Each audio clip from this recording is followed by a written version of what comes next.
Yeah, or there's Mike Callahan. He's won the last 13 times. The last 13 times he's reffed, Cleveland's won. Yeah. Good. Yeah, right? I need one of those guys. Yeah. It's like, what? How is that even possible? But are they? I guess Cleveland wins a lot, so it's a coincidence, or perhaps It's a coincidence. Perhaps. There's no conspiracy theories. Man. Like 14 in a row? Jeez. How do you do that? That's hilarious. Is he reffing Game 5? Mark Davis is coming back. No! Round two. And awesome. why Golden State should have to beat them with the refs on their side too. I couldn't agree more. I think it should be the refs plus CAVS taking on Golden State to make things even. And even then. The odds probably aren't in their favor. Cleveland in 7. Welcome to another episode of Instant Replay, your favorite sports podcast. I'm your host, Zohaib Naqvi. This week we had Sajj Khan. You probably recognize the voice. He's a big-time NBA fan, and now that Cleveland is actually in the series, finally have something to actually talk about. Enjoy the episode, everyone.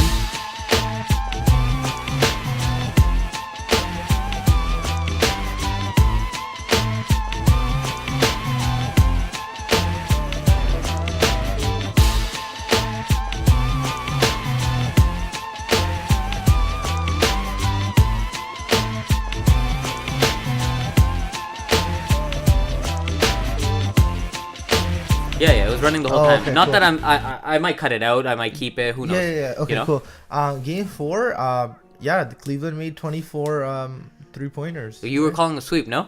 I was calling a sweep, man. I thought it was a sweep. But yeah, eat your words. That's just it was probably the best basketball that Cleveland could have played. Right? Yeah, man, that was, first of all, that was one of the weirdest ref games I've ever seen in my life. Like, not to say, like, that was just a bad ref game, period. Okay. On either side of the ball. Yeah. Like, it was so inconsistent.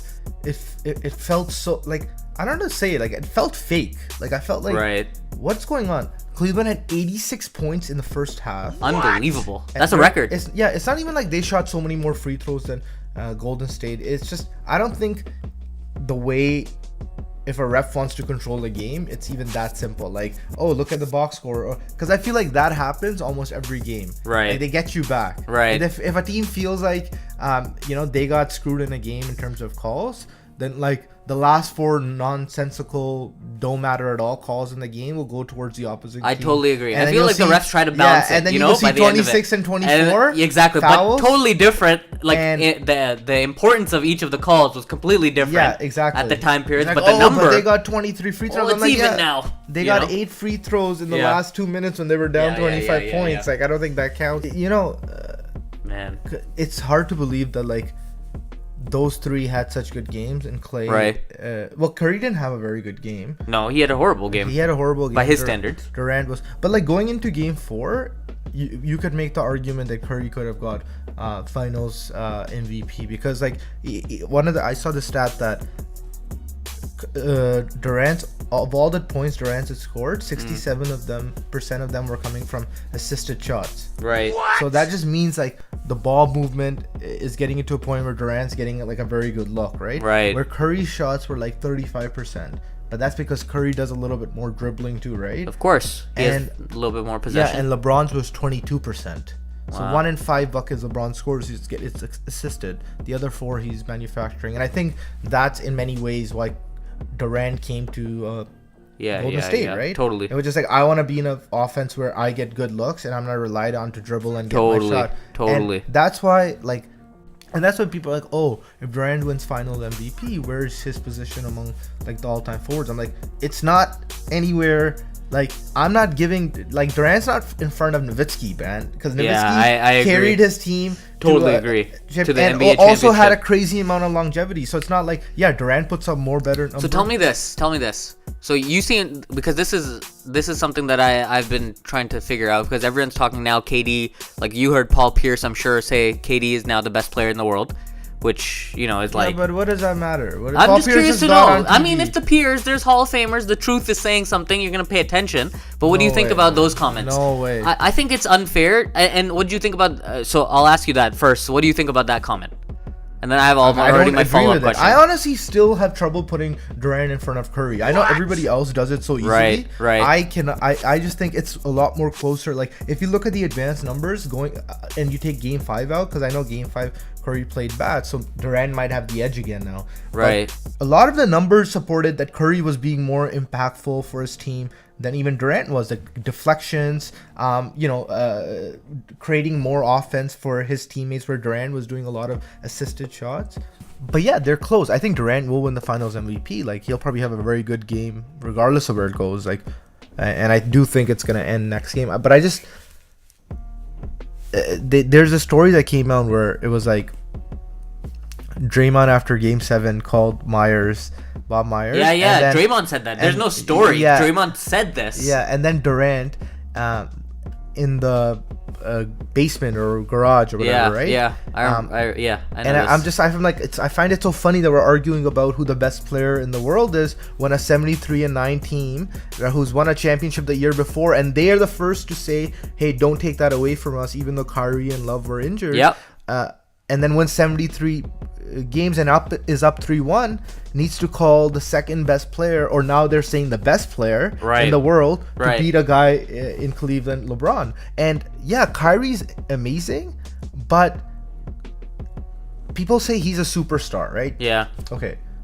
Sure, I'll give that he's a superstar. Okay. But it's hard to give someone the superstar title when they do one thing really well. Score. Yeah.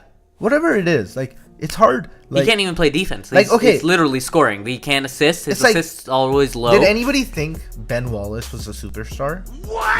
No. People thought he was an all-star, right? Yeah. But Ben Wallace was probably, in the history of the NBA, one of the greatest center defenders. Absolutely. To think that he actually gave Shaq trouble. Not trouble. Shaq still had a great series when they lost in 5, but he made it a little difficult. Sure. But nobody would say he was a superstar because he only did one thing really well, which was defense. Yeah, but a lot of that is like, like our league is driven based off offense, right? If you could put the basket in the hoop, that's literally the number one criteria you need to become a superstar.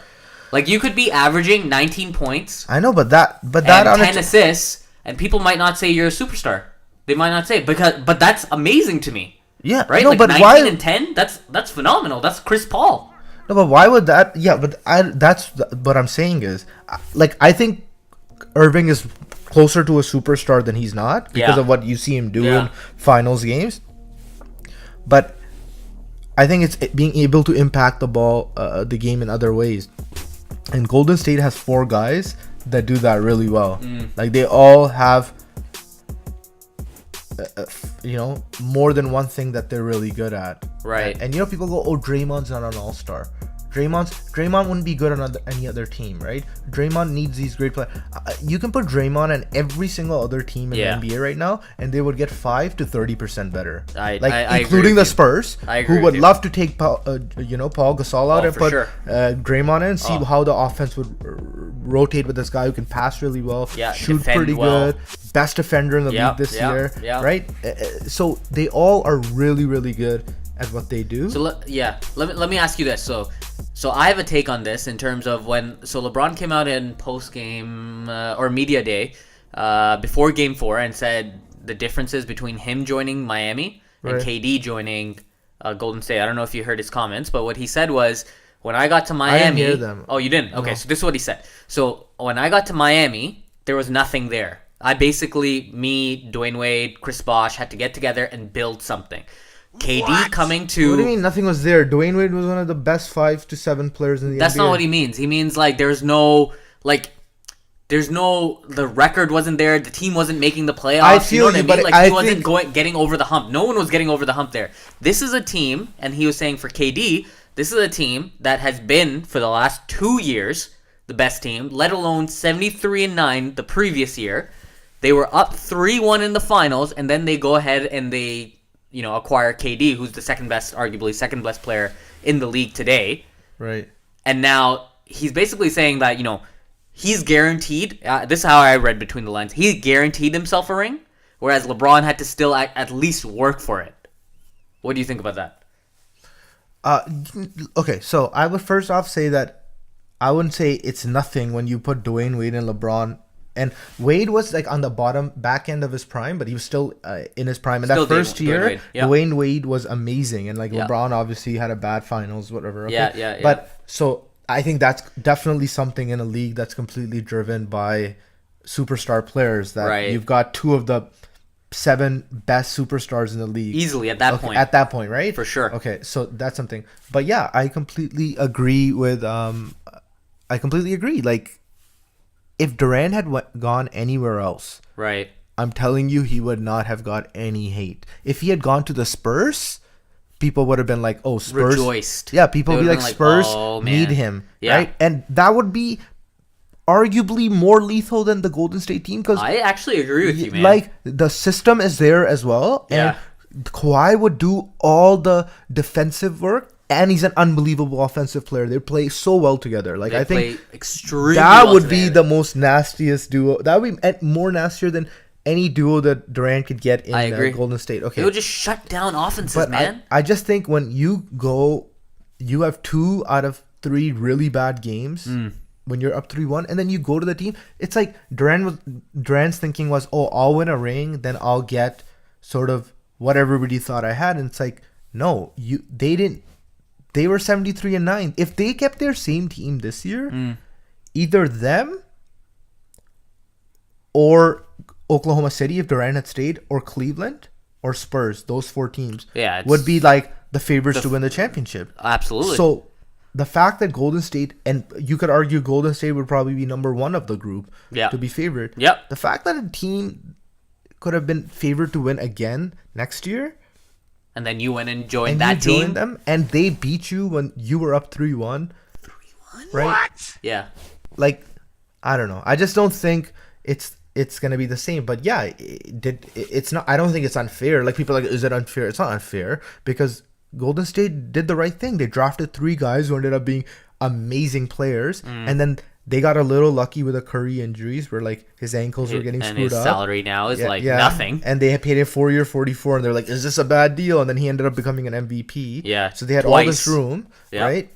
So I don't think it's unfair. I don't think that KD shouldn't have done it. Yeah. I just think he doesn't win a championship and get put in the echelon of guys who were. What if he wins 4 championships in a row? Durant's gonna be one of the greatest players of all time, anyways. Right. Like a top 20 and top 25 player, in my opinion. Right. I think so will Curry. Of all time. They're gonna be top 25 guys, both of them. We're gonna do an episode where we're just gonna list out our top 20 players, and I'd be curious to know who. We'll leave it for the off season, but specific to this series, I don't know, man. In Game 4, if we go back to Game 4, apart from Kevin Durant, who else do you think from the Warriors was actually there to close it out? Because it felt like they all struggled. I think after you think they wanted to close it out? After they lost last year in Game 7 at home, being down 3-1, they all wanted to sweep Cleveland in Cleveland. So do you think it was like Cleveland defense? What was it? The physicality? Because that's what everyone says. I think a lot of it was how the refs ref the game early on. Like, I think that that set the tone. That set the tone. It was just a weird game. Like, yo, it was almost 10 o'clock and the first quarter wasn't done. Yeah, I know. I was like, what's going on? And they were just like very choppy. Honestly, it was both ways. Like, it was stupid calls after stupid calls. And yeah, it was just like Pachulia pretty much swung at Sherper's midsection. Yeah. And the league even saw it and they were like, yeah, no, that's fine. Yeah. And then Love was going for the ball and he was missed actually it, going for the ball. and it hit Durant's head and they're like, oh, flagrant foul. Okay, let's talk about that real quick. So I got my juices started flowing when anytime there's trash talk between 2 superstars. We've seen it with LeBron in Miami and Kobe when they're walking down the court and they're jawing back and forth at each other. And now we had Kevin Durant talking smack with LeBron, and I don't think they were talking smack, but they, there's I think people what who read happened the is word. like, LeBron is like, yo, why you talking crazy is what LeBron said. No, I know, because LeBron was like, that wasn't a flagrant, and then Durant ran up to him and said, man, every time you get fouled, you want it to be a flagrant. Yeah. And then LeBron was probably like, why are you talking crazy? Yeah. Like, something along, because I think LeBron was telling the ref that wasn't a flagrant, and Durant for sure was like, yo, what? How is that not a flagrant? So you could tell when Durant's mad. Yeah, but to be quite honest, I mean, LeBron gets hacked like crazy. You could call a flagrant to the one that, LeBron went up for the and one, and Zaza pushed him in midair. No intention of going for the ball, and he pushed him. This was in the first quarter. No, I don't you remember that? You could say that's a flagrant. If that's the case, he wasn't even going for the ball. He just pushed LeBron. Yeah, you're right. But those rules are so such a gray area in the NBA, and it depends from ref to ref. Like, so I was hearing somewhere that somebody made the argument that why do we have refs that aren't top 3 refs reffing the game when there's a 4-game difference? Like, why is Mark Davis, who's like the 8th or 9th best ref, let's suppose, reffing a game where there's only 3 refs needed? Shouldn't you have the top 3 guys? Like, there's 4-game distance. Like, unless the last 3 were so bad, or there's Mike Callahan. He's won the last 13 times. The last 13 times he's reffed, Cleveland's won. Yeah. What? Good. Yeah, right? I need one of those guys. Yeah. It's like, what? How is that even possible? But I guess Cleveland wins a lot, so it's a coincidence, or perhaps It's a coincidence. Perhaps. There's no conspiracy theories. No, man. Like 14 in a row. Jeez, how do you do that? That's hilarious. Is he reffing Game 5? Mark Davis is coming back. No. Round two. And awesome. Why Golden State should have to beat them with the refs on their side too. I couldn't agree more. I think it should be the refs plus CAVS taking on Golden State to make things even. And even then. The odds probably aren't in their favor. No, I think there's honestly no pressure on Golden State yet, unless they somehow lose Game 5, which I just don't foresee happening. What happens if they do? What? So this is what I think. This is what I think LeBron or whoever in the Cleveland locker room says. Okay, this is what they say in the locker room. So we're down 2-0. We should have won Game 3. That was our game, our bad. We go to Game 4. We blew them out. We had to win one anyways in Golden State. Might as well be this one that we come in and we win. We'll worry about the rest later. Obviously, we're thinking one game at a time. If we win this game, we will win the series. That's what they're telling themselves, because then they know the pressure at 3-2 shifts all on Golden State. Because then you're coming back home. The odds are obviously in your favor. Both games, Cleveland played well, right? Like, they blew the fourth quarter of Game 3, but they played extremely well in Game 4, and you saw what the results were. Now they come back to Game 6 potentially. They'll probably win that, and then you're in a Game 7 situation. They didn't probably win that. They probably will not win that, man. You don't think they would win Game 6? If they win Game 5, I agree Game 5 is probably harder, but I think if Game 5 is won, they'll win Game 6. It's hard to say with good shooting teams, because you never know. Clay will just hit every shot. He could just hit every shot. He could just go on a quarter and a half stretch where he hits every shot. Yeah, but you can say that about, what if Kyle Korver has, one of the craziest games? He's having minutes. This is what you said. He's not going to get minutes. He's getting heavy minutes, bro. He played, 20-plus minutes. That's a lot for Kyle Korver. That's a lot. How many threes did he hit last game? 2? I think he only hit 2, yeah. No, but that's the thing.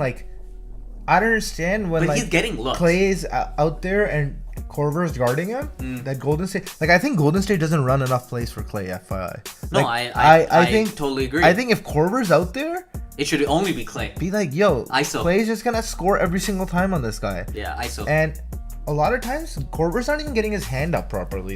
They're shooting and then Korver's finally getting a hand out there. So yeah, I think what Cleveland is really saying is Game 5 is going to be really difficult. But LeBron's probably, because that's probably the thing, right? It's if we win Game 5, we're going to be favorites in Game 6, and then LeBron and Kyrie are probably Game 7. We love this. Yeah, we live for this. We did it last year. We'll do it again. Yeah. If it's just one game for all the marbles. But it's Game 5 that matters, come on, man. You got to think about it from the standpoint of, yeah, Game 5 is the only game. I think Game 5 is more important than Game 7 at this point. Of course. No. Well, that's an obvious statement. But I think it's I think if it goes to Game 7, I think Cleveland's gonna win. I feel far more confident in Game 7 the Cleveland winning in Game 7 than I do in Game 5. If they win Game 5, I am guaranteeing that in 7 games Cleveland will be champs. So then you're gonna come back from nowhere. They will. They're not gonna win If Game 5. They win Game 5, they're not winning Game 5. They're gonna win. If they don't win Game 5, sure. But if they win Game 5, you might as well write off Game 7 already. Really? They're gonna win Game 7 for sure. For sure. They're gonna win on Golden State's home crowd. and I'm gonna love it back to back. Yeah, but Game 5 is gonna be like that's gonna be everything. There's gonna be need to be two guys outside of LeBron, Kyrie, and Love. How absurd is it that the last two games that we've watched, LeBron and Kyrie have had probably like 70, 80 points, in total, and apart from Kevin Love obviously didn't have a good game 3, like he had like 9 points I think, and then in game 4 he had like 25, 23, something like that. But like, that's what it's taking. Everyone needs to. This is what we talk about. 100 points. Your brother messaged me after game 4. He's like, it has to be 90. I'm like, bro, the other night they scored 88. Wasn't that enough? He's like, no, it has to be 90. Hard stop. They have to score 90 minimum. And that actually might be a like unwritten rule. And I think I think Love can only 90. get Love on a good day will get you 20. I think that's great. You don't think that's great for a third guy to get you 20? What? In every other possible situation, I would say it's amazing. But not against Golden State. But not against Golden State. I think because then you need the other guys to both have 35. But if you look at it, man, look at game 3, okay? Look at game 3's numbers, okay? Klay had 30 plus points. Mm-hmm. Durant had 35 plus points. Yeah, he had 35. Durant had 31. No, Durant had 35. Pretty confident. Okay, we'll have to check that. And then Curry had like 20 some points. Yeah, look it up. And so those three right there are giving you the 80 points. So it's basically, LeBron and Kyrie cancels out the other three from Golden State. That's what it looks like every single game. And so from my standpoint, I don't know. I think LeBron and Kyrie, it's going to be a given almost that they're going to just go at it. They're going to each take like 25 plus shots. But from the standpoint of others, they have to hit shots. How does Darren Williams? He scored his first points of the NBA Finals. His first NBA Finals. What do you mean? In Game 4. What? He's not good. He's not good? He's not good. He was once good? Yeah, once. Yeah, he was once good, but no, he's not good anymore. Well, I mean, I think like, yeah, just Golden State's a bad matchup, right? Because like all the guys that are good defenders. I feel like you can say that to every team though. Like against Golden State against every team. Yeah, exactly.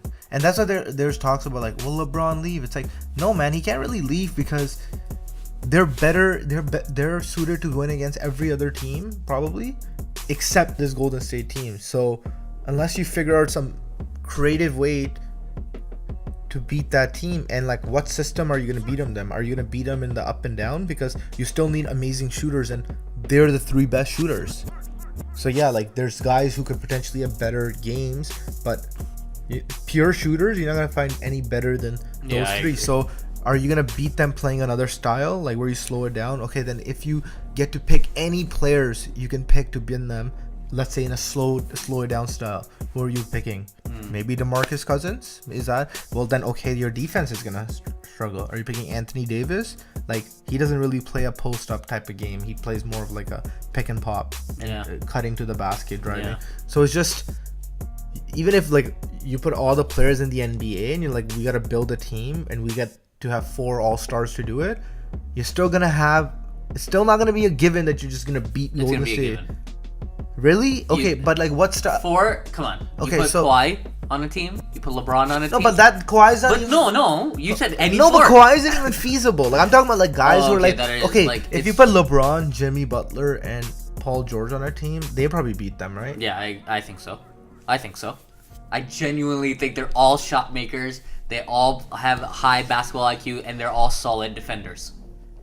Like, you would not have mishaps on defense. Just think about it. Yeah, okay, those guys would probably beat them. Okay, that's what's gonna happen. That's what's gonna happen. Trade Kyrie to Chicago, trade Kevin Love to Indiana, and you're set. Think about it. I think they'd do the trades too. No, I don't think they'll let go of Kyrie. I think they should though. They would. For Jimmy Butler. Think about it. Think about it, Sajj. It's not like you're getting like a old athlete. You're getting a guy who's still in his 20s. And you set yourself up with elite defenders and like offense-driven minded. Well, I think LeBron players. would ever let go of Kyrie. I don't think so either. I think LeBron would veto that vote. I think LeBron would push Love over a building, like, and just push it, and immediately. If he could flip him for Paul George, I think LeBron would do it tomorrow. I think he should do it tomorrow, though. Like, don't you think that should happen? I think that should happen. Yeah. Because I think you have to pick between one of Tristan Thompson and Love, in my opinion, in how you beat Golden State, I think. Yeah. And if you pick Love, then literally you've got no inside presence whatsoever. But what happens? But Tristan Thompson has the Kardashian curse on him. Yeah, you just gotta wait that out. That's the thing, bro. You just gotta wait that out. What if they get married? That Kardashian curse is here to stay, bro. It's not going anywhere. But At the first 3 games. This was the number, okay? The first 3 games that Tristan finally played like a good game, and by good game, it's like, oh, he's back to normal. 5 points and 10 rebounds. At least he got 10 rebounds. Right. You know, that's what his good game is now because of how poorly he's played the first 3 games. In the first 3 games, he's got 11 rebounds in total. Steph Curry in the 3rd game had 13 rebounds. What? Explain to me how that's possible. That a 6'3" guard, Steph Curry's 6'3", right? 6'3", skinny little kid is getting 13 rebounds in the game. And your interior is supposed to be like amazing because of Tristan Thompson. Everyone was calling him the X Factor in the series. I think he was the X Factor. Year, that's why they're down 3-1. What was it? Last year, in 3 games, he was 32 points and 30 plus rebounds in first 3 games of the series. First of all, I think Zaza Pachulia might be stronger than him because like. I actually genuinely think so. I think he's like not getting what he normally does. Because the thing is with Tristan, he's a lot tougher than what people give him credit for. So he dominates that way too, and he's very athletic. But Zaza's putting like his body on him, and he's not being able to get over him. And they got with those 3. You remember Durant's a 7-footer, right? So it's not like you're just gonna out rebound him. Like he's 7 feet tall. Like he's gonna get rebounds too. Okay, let me ask you this: what do you think Cleveland needs to do in Game 5 to win? Slow it down. Shut up, man! You've been saying that they didn't. Slow it down. If anything, they've sped it up even more. They got 86 points in a half. They've sped it up even more. Yeah, but they got a lot of calls and like free throw. I think the refs slowed down the game for them. Like like if the rhythm of the game is constantly being interrupted and you're getting breathers from time to time, I think that actually benefits Cleveland. Of course. Yeah, Cleveland's got the older team. They've got the superstar who's the oldest of the group. Yeah. Like, and in his 7th finals, like, I keep saying it because I actually believe it. Like, I think they have to pick their spots. And, like, at the end of the day, in the half court, they still got Kyrie who can make baskets, and they still could post up LeBron. It's not like they don't have any options. I did see a little bit more post up, though, this time for LeBron in Game 4. Yeah. Like, I think LeBron needs to get his teammates really involved early on and save himself for the back end of the game. Like, what he's doing up front to keep the team in it, it's really great. But, JR, Shumpert, Jefferson, those guys don't hit their shots. How do you expect the guy to, like, you're saying get others involved early?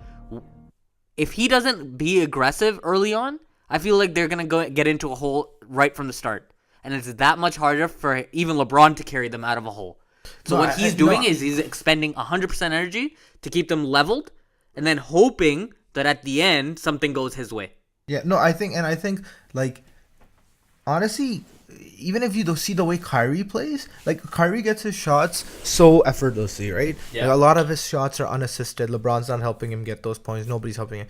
But his level of confidence when LeBron is out there versus when LeBron is not out there, when he's leading the team, it's like day and night. Like, but that's what But that's why when like LeBron sits down for 2.5 minutes and they get outscored 12 points, when he gets back in, it's not like he has the ball and Kyrie's running off the ball. Kyrie's getting the ball, holding it, dribbling it, doing it all day. Totally. But I don't know what it is, but you see Kyrie be almost a different player when he's out there. Like in Game 4, LeBron went out.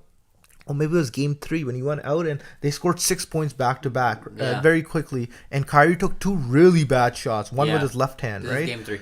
And then when LeBron got back, he did another left hand shot that went right in. Yeah. And I'm thinking like, is it just he missed it or he felt a lot more confident? So I think but I still think when the game is at winning time, LeBron needs to be better ready for that. Whether it's like, you got to make sure you stay within, but that's going to be the case across the game, man. If the other guys don't shoot shots and make them, they're going to lose anyways. But I think to give them their best strategy to beat Golden State, he has to keep his energy from the back end of the game, I think. I just don't think that they would even stay close with Golden State if he leaves what he has to do for the back end. Yeah, I think that he has to just play incredible and just hope he doesn't get tired. Honestly, like that's actually my like. But that's he what also I think he has to takes fadeaways in moments when he should be driving to the basket. Yeah, but if you ask him, he's like, I'll make that shot like 9.9 times out of 10. But that's what he'll say. But he doesn't make it 9 out of 9 times. But going to the he can get to the basket 9.9 out of 10 times. Where like it'll be very difficult to make a good play on the ball. You have to either give him a pretty easy shot to make, or you're gonna have to foul him. What do you think the chances are that Cleveland wins Game 5 percentage if you had to put it? 25%. What? Oh, that's not bad. That's not bad. I thought you would say like not 5. No, yeah, or something ridiculous. 1 in 4 chance of winning, and like it's still gonna be their season-ending game, like in terms of like elimination game. So they're gonna wanna not be eliminated there. But I just think it's gonna be very difficult, man. I think Durant's on a mission. That team doesn't want to even give Cleveland like breathing room or make them start thinking that there's a chance. Like I think they realize like, yo, we could have probably like. So what happens now in the off season? Just think about it, because no team is better than Golden State. There is no team out there. I think like what happens now in the offseason for anyone? I think they're gonna try to make a trade. I think they're gonna get rid of Love. You think so? I think they can't keep Love or Tristan Thompson. They're gonna get into the sweepstakes of Jimmy Butler or Paul George. Hiring a new gun. I think they're gonna get in those sweepstakes, and LeBron's gonna try to talk to one of them. Be like, come here. Yeah, it's Cleveland. It's not the sexiest. What place if in the LeBron world. goes after? Let's say it's a Game 5 exit. I'm confident it won't be, but let's say it's a Game 5 exit. LeBron does what Draymond does, picks up the phone, calls whoever he needs to, Dan Gilbert, or probably not Dan Gilbert because not Dan Gilbert, but he calls Paul George and he's like, "Yo, this is it, man. You want to ring?" I was making this argument that like if someone who I don't know that like if LeBron wanted to go to LA, I would get it, because then he couldn't tarnish his finals records anymore. And if the Golden State was gonna beat him, they beat him in the second or Western Conference finals. And if he did get through, he'd have to he could probably take the East team out anyways, because like Washington's gonna be good, Boston's gonna be good, Toronto's unsure, Milwaukee, Philly are teams that are sort of. Do you attribute But you don't attribute any recognition to LeBron for the fact that he's gone to 7 straight final MVP, despite the fact that he's obviously 3-4 as of now? No, I mean, I don't think it's as impressive, man. Like you really don't. Like if he was getting knocked out in the conference finals, you'd be like, I think that's stupid. I think the finals record shouldn't matter as much as it does, but I also think that he can't be like the best of all time if he was in finals games against other teams where he couldn't get him over the hump. Oh, yeah. So this is a crazy stat because everyone compares the finals best of all time comes to Michael Jordan, who's 6-0, blah blah blah. Anyways, this stat came out just a couple of days ago. So the number of Hall of Famers that Michael Jordan played. Did you hear about this? Yeah. Versus the number in the NBA Finals versus the number of Hall of Famers that LeBron James has faced in the NBA Finals. No, but do you know what that number is? But a lot of them aren't Hall of Famers yet. But they will be. Okay, Tim Duncan will be. Tony Parker will be. Manu Ginobili will be. Yes? Yeah. That's twice. Right? Yeah. Kawhi Leonard was on both those teams. Will be? Yeah. Okay. That's 8 right there. Am I right? Yeah. Okay, let's move that to the side. Then we look at Kevin Durant will be. Okay. Russell Westbrook will be. Yeah. OKC, right? Yeah. James Harden will be. Yeah, but okay, sure. No, go with it. Like, okay, that's 11. Move that to the side. We're actually going through it. Dirk Nowitzki will be. Yeah. Right? Move that to the side. That's 12. Okay? Maybe even Sean Marion, What? 3 times. 3 times. Clay? Steph? I don't think Clay's a sure thing Hall of Famer. Okay. What? Steph? Okay. Draymond probably not then. You're probably not going to say Draymond. No, I don't think Draymond. Okay, so let's say Steph. 3 times. Yeah. Okay. That's 15. KD again because of Golden State now. Yeah. That's 16. No, but I don't think you count KD the first time, did you? Oh yeah, you did. Yeah. I did. So 16, right? And I'm letting you go with the fact that we're not including 6 times Draymond or not 6 times, but 3 times Draymond and Clay. Like, we're not going to even bother debating that, even though it's fully debatable. It is debatable, right? We're not going to include that. Yeah. Right? That's 16. Michael Jordan has 9. What? That's us being more conservative on LeBron James, and Michael Jordan has 9. It's a good point. It's the only point. It's such a big point. Think about it. Tell me one team that Michael Jordan faced. Like, this is, like, I think Michael Jordan is the greatest, but just tell me one team when I heard this that Michael Jordan has faced, and I don't even care about this GOAT conversation, but one team Michael Jordan faced that had 4 Hall of Famers like San Antonio. Explain to me one that has a pedigree of winning like San Antonio, and they've all won rings before when LeBron faced them. Multiple rings before. I think the most he had was 2, right? Against with Karl Malone and Stockton. Yes. And he faced them twice. See? The pause, the silence. That means there's value in that argument. There's value in the argument, but I think Jordan was had no blemish on it. Like, he just was a perfect basketball player. I think LeBron is I don't disagree with you. I think LeBron is like 99 out of 100, where Jordan was 100 out of 100. I actually believe that. I think Jordan was... Kobe was like 97. I think Jordan was far ahead of his time. Duncan was 96. I think Jordan would have a different... Like, that whole idea of...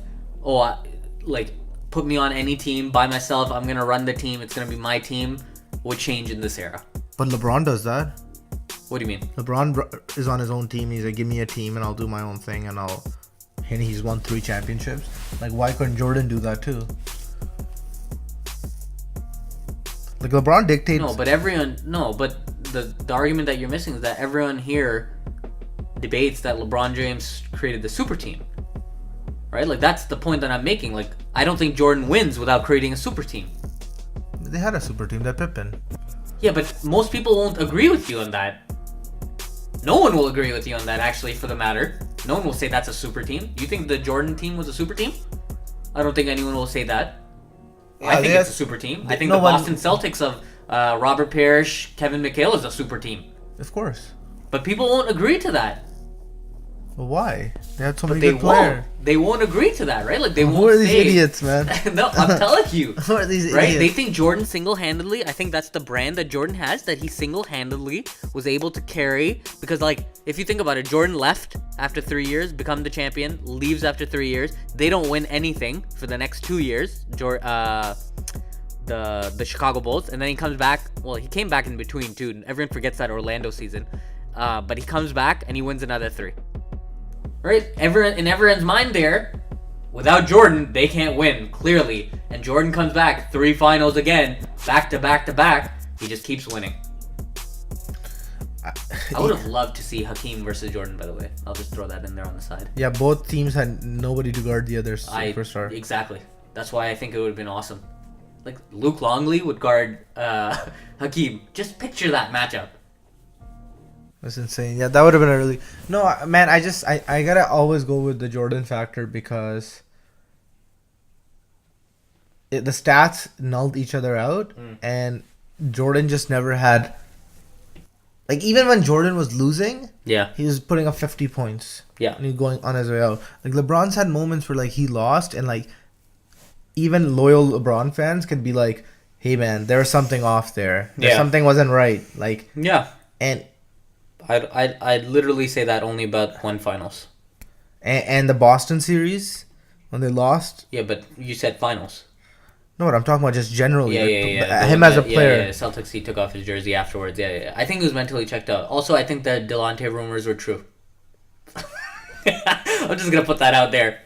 I think it was, like, come on, man. Think about it. Delonte rumors? Come on. So you think that actually happened? I think that happened. What? I think the Delonte thing happened, and that would cause you to lose everything. You don't think so? Come on. Damn, yo, that would have been rough. That'd be rough. I'd want to leave too. I'd leave Cleveland. Are you kidding me? See, not one, not two. But yeah, no. Let's see what happens. So you're picking Golden State, obviously wrap things up. That's what I picked in the start. That's what I picked in the start of the series. So series. when Cleveland wins, Game 5, right? When they win Game 5, what do you think that outcome is for Game 6? I think then it goes to Game 7. And then what happens? Golden State wins. Oh, shut up! Shut up! I think it's hard to beat. Man, I think last year was different, man. Last year they didn't have that option of Durant. Give him the ball. Nobody can guard him. He just hits shots. Like last year, they put a stop to KD and Westbrook and Clay. But it's so clear not Westbrook and Clay, Steph and Clay. But it's so clear Steph was also injured last year. Yeah. Like they got the Durant factor, man. Like anytime they want to get a basket, he can pull up. He can pull over LeBron so easily. We'll see. We'll see how it goes. 1 in 4 chance is pretty good. I actually genuinely believe that against this team. I think 1 in 4 is pretty good. I think you could easily argue if they had played just 3 minutes better in one of the games, they would be 2-2. Yeah, it would be 2-2, and then you'd say it's going to Game 7. If it was 2-2 ending in Game 4, you'd be like it's going to Game 7. Yeah. Right? Yeah. Yeah. So we'll see how it goes, man. Looking forward to tomorrow's game. Every game, apart from the first two, have been fairly exciting. And so hopefully the next one is with Cleveland winning, so we can continue chatting about this. Yeah, let's do it. And that's the episode, guys. Hope you guys enjoyed that.